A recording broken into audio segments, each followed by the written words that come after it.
بسم الله الرحمن الرحیم. سلام از من خدمت دوستان عزیز. حسینی هستم از گروه مکانیک.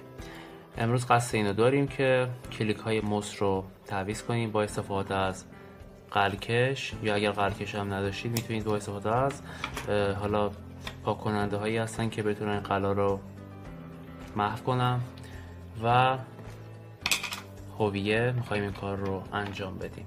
اول بهتره که یه مقدار بردمون رو با روغن لحیم کاری چرب کنیم تا آسیبی به برد نرسه و لحیمامون راحت در جدا شه از پایه ها.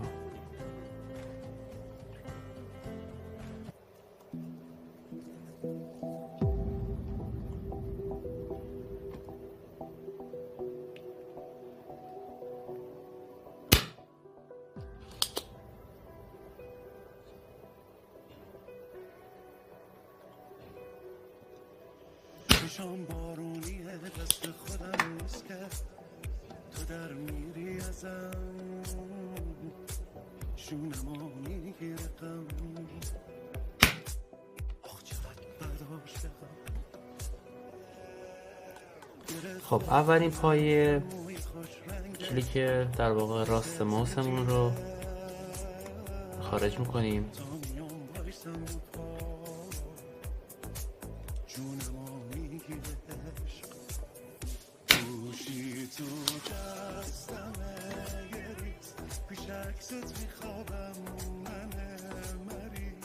همه حرفامو گفتم فقط یه چیز یا هر جور میخوای باش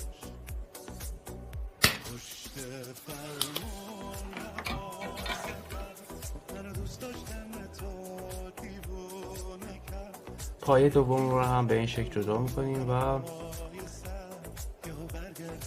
آمادش میکنیم بردو برای لحیم زدن. خب با یه مسواکی روغن و حالا جایی که رسوب زده رو پاک میکنیم تا موقع نصب کانداکتورمون مشکلی پیش براش نیاد. کلیک جدیدی که خریداری کردیم رو جای خودش نصب میکنیم. به این خطا توجه کنید، ببینید این قرمزها باید روی این خط سوار شده باشه، یعنی کلیک راست روی راست، چپ هم روی چپ. قرارش میدیم اینجا و کار لحیم زدن رو شروع میکنیم.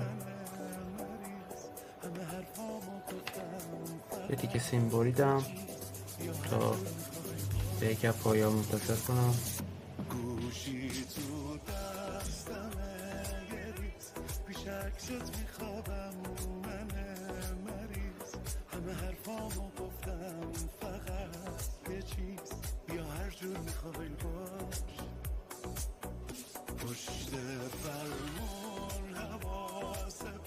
پایه سوم هم که نمیخواد خودش بس میشه. کانداکتور کلیک دوم رو هم نصب میکنم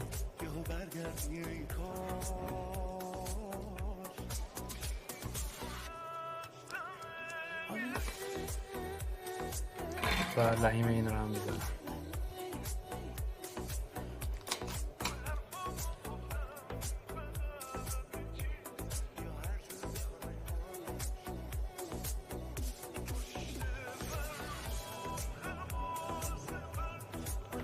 خب به همین راحتی تونستیم کلیک موسمون رو عوض کنیم و مجبور نشیم بریم یک موس جدید بخریم و بخوایم ازش استفاده کنیم. تا آموزش بعدی همه شما رو به خداوند میسپارم. خدا نگهدار.